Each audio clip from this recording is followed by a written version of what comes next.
We're back, and that was excellent. We love this movie. We cannot tell a lie. We love it.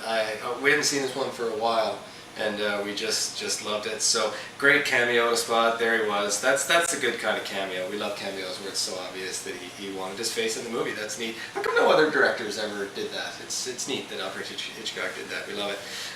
Another interesting cameo that's very subtle was Adolf Hitler. I didn't spot it. I had to read about it and look for it. We had to freeze frame it. The scene where Johnny Jones or Mr. Haverstock is just leaving. He's trying to escape from the windmill. So it's after his coat gets caught and he's walking down the stairs. He's trying to escape before the spies see him. Look there, there's an image above him in the wood, and this was really quite deliberate. It's almost like a cartoon drawing of Adolf Hitler, and very deliberate, put in there by Alfred Hitchcock just to make it clear who the bad guy was. And wasn't it interesting at the beginning of this movie when they said, you know, any resemblance to anyone living or dead is purely coincidence? They said Hitler. I mean, no, some other Hitler. We didn't mean. And that again was just the production code that these Hollywood movies still had to be completely neutral. They couldn't have any hints. We heard that before of any linking anti-Germany, that sort of thing. So very interesting. This is the end of our association with Charles Bennett. This has been a great run. We will not see a screenplay from Charles Bennett again, which makes me sad because, geez, 39 all of them, all these great movies were done by him. And probably, because I'm thinking, why not? I mean, they did so good together. They were friends. I don't actually know, but I will speculate that I think Charles Bennett got a little tired of not really getting the credit he may have thought he deserved. I found a little snippet that he had written. It's in the first person. I said this, Hitch said that, where he was saying that you know, he never really admitted that it was Charles Bennett that came up with these ideas, that came up with the wrong man theme from his point of view, or the spies, the intrigue.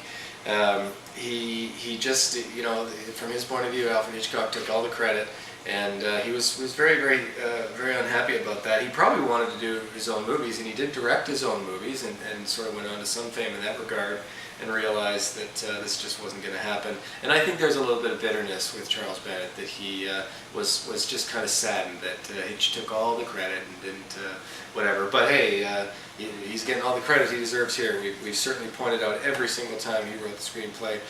He wrote Blackmail from scratch, and really got Alfred Hitchcock, I think, down the road that yes, this is, I don't want to make movies about boxers and love triangles, because we all remember watching The Ring, which Hitchcock wrote that himself. So thank goodness that he had this this friend, this confidant with Charles Bennett. And boy, we're going to see the ultimate Charles Bennett movie coming up, North by Northwest. It's not for a while, starring Cary Grant, but that was supposed to be written as the ultimate for Hitchcock movie, not written by Charles Bennett. But you'll see it. I mean, it's just so much of this fellow. So thank you, Charles Bennett, for the Wrong Man theme, chases, intrigue, spies. We'll never forget you. Very cool. So.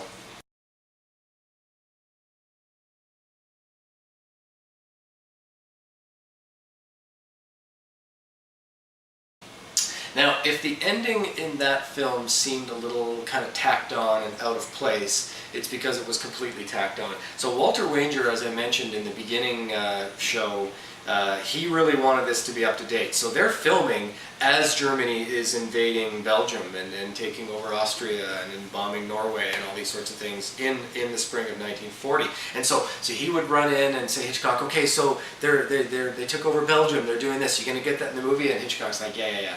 And Alfred Hitchcock, no, I mean, when he started filming, it was done. It was completely done, and he didn't put any of that stuff in the movie. He was telling Walter Wanger that he did, but he didn't. Certainly to send the message, anyways, of what was going on, I think what was very important. And in the end, they had wrapped up filming.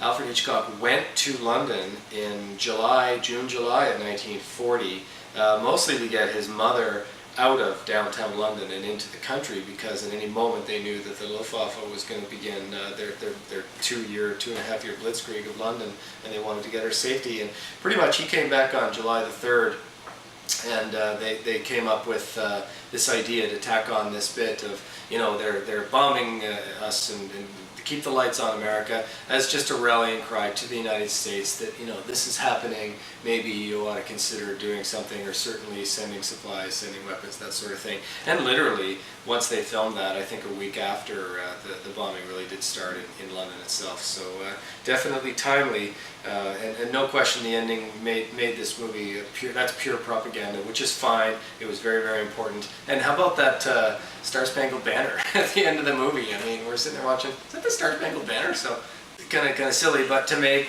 the target audience, America, feel good and patriotic, and let's go get these bad guys. So very interesting stuff. So on a lighter note, we had from WKRP the butler, Hirsch, and he was playing a butler in this one, and he's going to be in another Hitchcock movie where I think he plays a butler. So, and he looks old in this movie, and 40 years later he looks just as old playing Hirsch in WKRP. So, getting back to the time what was going on, Alfred Hitchcock received a little bit of criticism for staying in Hollywood while all of his countrymen were back in England fighting, and in particular Michael Balcon, who basically gave him his first directorial start way back when with The Pleasure Garden and Downhill and those things, and was a ardent supporter of Alfred Hitchcock all those years, told the people at British International, leave him alone. If you leave him alone, he'll make blackmail, he'll make murder, he'll make these great movies. And boy, he wrote something really not very complimentary about Alfred Hitchcock. He didn't name him, but it was so obvious it was about him that how dare he be hiding in Hollywood while the rest of us are back home hiding. And that must have really hurt Alfred Hitchcock, because truly, and he did respond by saying, I have availed myself to my country and I'm at their service. What was he going to do? I mean, he was 300 pounds at that point, 41 years old. He wasn't going to serve. Probably, you know, what I've read, probably Churchill, who had met Alfred Hitchcock at that point, because he was Alfred Hitchcock, he was doing exactly what he was told by Winston Churchill, was you stay in the United States and you drum up support for this war effort, because we're not going to win this without, you know, the Allies, without the United States, and that's true. So what does he do? He makes a movie like this, and he'll make Lifeboat, another, you know, and he'll make some movies that we'll get into for the people of France to keep them, you know, excited about fighting this Nazi Germany thing. So yeah, a bit of nastiness there, but you know, it's all what's going on right now. So good. That was excellent. We love that movie. So 1940, we're done with 1940. Rebecca won Best Picture. It should have won Best Picture. It's an excellent movie. I don't think Foreign Correspondent is any less of a movie. They're totally different. This is a Hitchcock movie for sure, though. Pinocchio was released in 1940. Fantasia was released in 1940. Just a suggestion, if you have a 12-year-old boy, don't sit down and try to watch Fantasia with him and say, no, this is really good, because it isn't.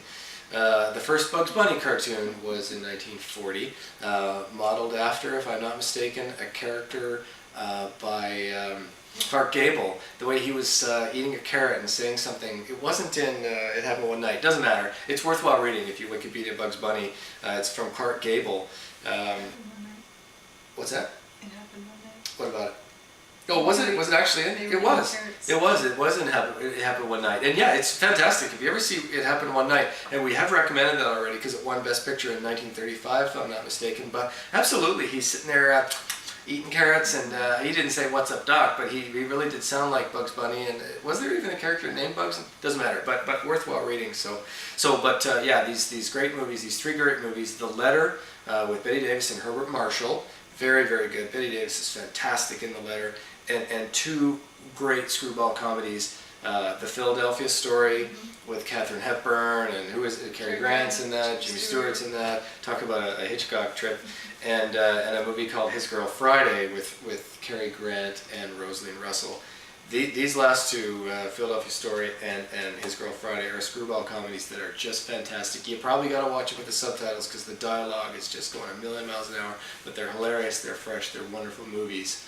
Why am I talking about screwball comedies? Well, next week we have movie number 20. Wow, are we up to 20 already? That's great. Is Mr. and Mrs. Smith. It's a screwball comedy done by Alfred Hitchcock. We'll talk more about that next week. So yeah, we're looking forward to it. We'll see you then. Yeah, from our couch to yours, we'll see you next week.